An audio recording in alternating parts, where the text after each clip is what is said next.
علی یگانه. تنظیم حسن تقی‌زاده.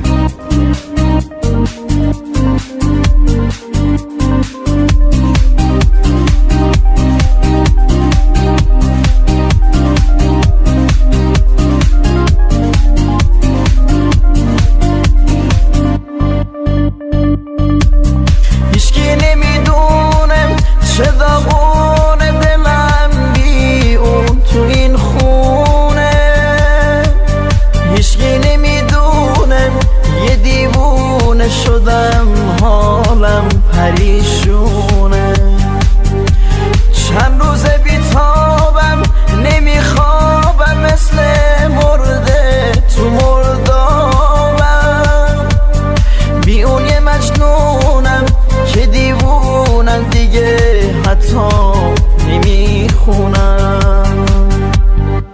دلمو چه آسون شکسته که دیگه به من دل نبسته. دل من یه گوشه نشسته، دیگه نمیتونه بسته. منو اون ارزون فروخته، به یکی چشماشو دوخته. دل من بدجوری سوخته، منو ارزون فروخته.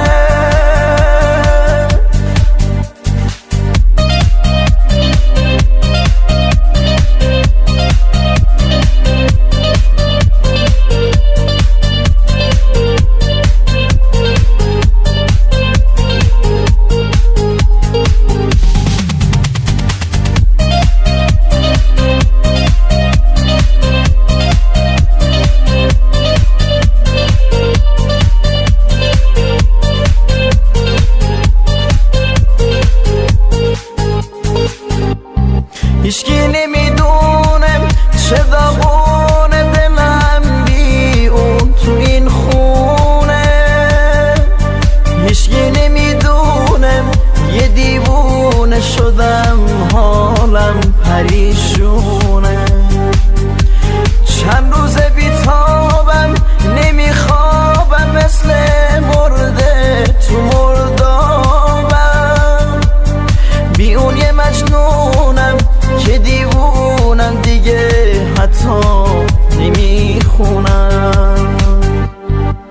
دلمو چه آسون شکسته که دیگه به من دل نبسته.